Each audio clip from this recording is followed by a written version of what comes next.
In Lesson 1, I described everyday informal contracts, like store purchases, parking agreements, and others, that might only be documented by a receipt.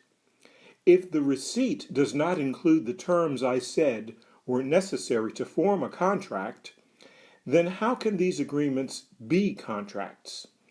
This lesson describes contracts that are not required to be written and signed, contracts that must be written and signed, and finally, electronic contracts that satisfy writing and signature requirements without the necessity of traditional handwritten or printed contracts.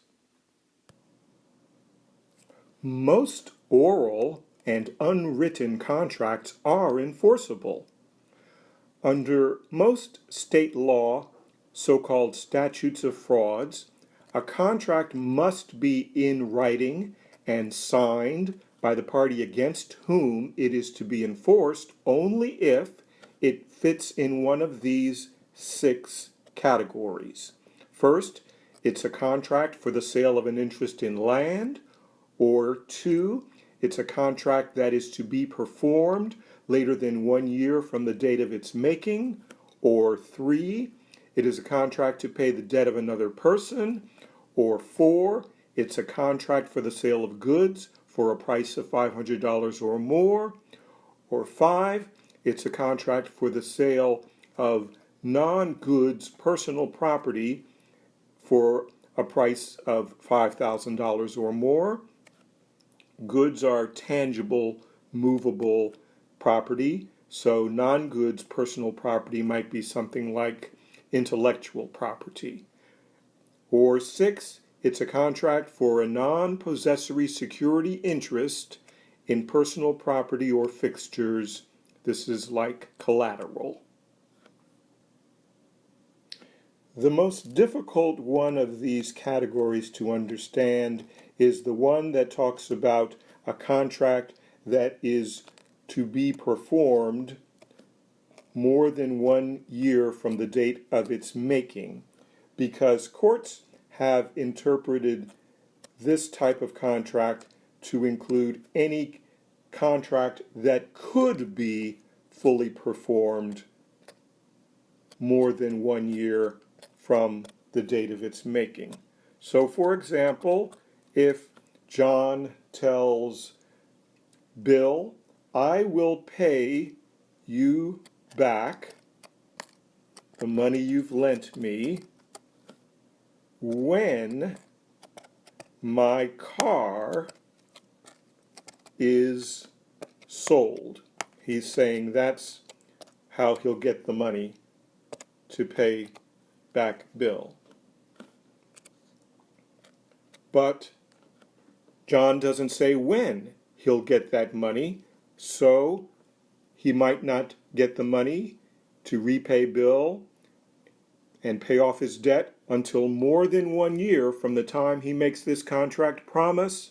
Therefore, it must be written and signed by John in order to satisfy the statute of frauds requirement.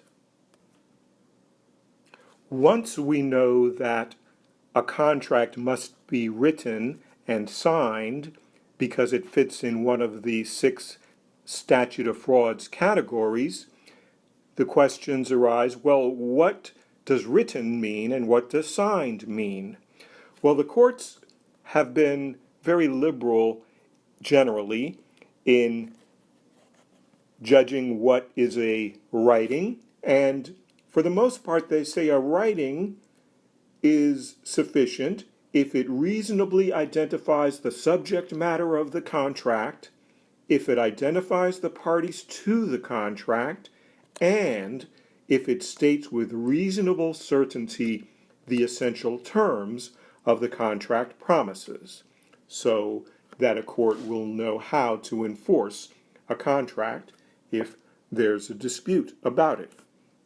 The court's approach to signatures says, well, a signature can be any symbol made or adopted with an intention to authenticate the writing as that of the signer.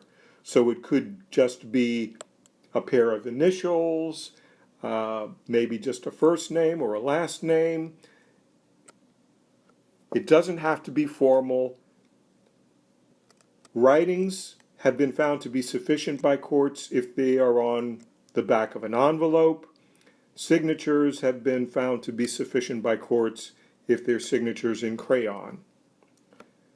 Finally, even though a contract might not be required to be written and signed, these formalities can be very useful because they can be evidence or proof that a contract has been formed and proof of what the duties of performance are. So certainly if you have a contract for a substantial amount of money, you should have it written and signed, just because it will make it easier to prove what each of the parties' duties are. When the internet became a popular way of doing business in the 1990s, businesses and consumers started making electronic contracts on websites, such as the click, I agree type of contract we've all done on websites, and also contracts by exchanges of emails. Well, this raised the question of whether those contracts were in writing and signed, like printed contracts could be, in order to satisfy the statute of frauds requirements. In 1999, Congress passed the Electronic Signatures in Global and National Commerce, or e-Sign Act, to answer that question, and this act made certain electronic contracts, if they were in or affecting interstate or foreign commerce, equivalent to printed contracts to satisfy statute of frauds writing and signature requirements. If you have an international contract, which I'll talk about in Lesson 4, you should be aware of e-sign, and you should look at what the requirements are for those electronic contracts.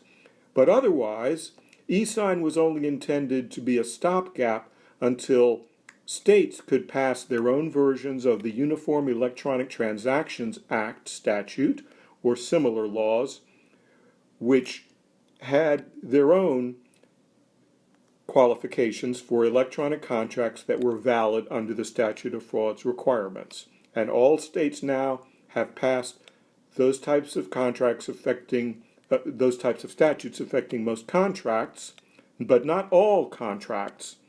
There are some exceptions that must still be written and signed in the traditional print manner. What are those requirements of the Uniform Electronic Transactions Act to make an electronic writing or an electronic signature sufficient to satisfy the statute of frauds?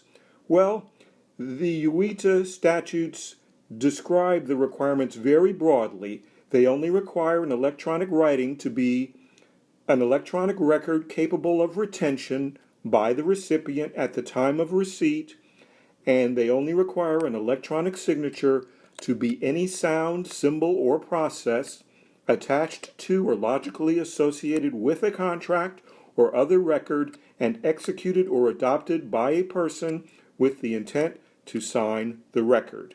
This is intentionally broad and flexible because the legislators did not want to restrict electronic writings or electronic signatures to one particular type of technology that existed when they passed this law. They knew that technology changed very quickly and in unforeseeable ways, so they wrote these definitions broadly so that future technologies could satisfy the requirements for electronic writings and electronic signatures if they serve the functions of electronic writings and electronic signatures. So these definitions focused on the function of a writing and the function of a signature rather than a specific technology. Finally, UITA has default rules for the time and place of sending and receipt of electronic contract communications. Default rules meaning they're the ones that apply unless the parties themselves set their own rules. And knowing the time and place of sending and receipt of an electronic contract communication can be important for determining what is the contract offer, what is the contract acceptance, when is the offer made, when is the acceptance made, for those rules I discussed in Lesson 1. UITA also has rules governing mistakes and errors in electronic contract formation that can be important for the subject of the next lesson, contract breaches, defenses, and enforcement. And finally, UITA allows electronic contract formation by automated software programs or so-called electronic agents, which includes those I agree contracts, also called click-wrap contracts, that we all click on when we go or join a new website. What is an example of an email contract? Well, an email contract could be very simple in appearance. It would look just like a regular email. The date is there, and it would say who the contract is sent to, who it is sent from, what the subject matter is, and then it would say something like, I will do such and such, and you will do such and such. These are the contract promises, and perhaps there would be a name signed at the end. So the name would be the signature. The body of the email would include the contract promises, and if they satisfy the requirements I talked about in Lesson 1 to form a contract, here you have an email electronic contract. These are the chapters in my book, Everyone's Guide to Electronic Contracts, that relate to these rules. Thank you.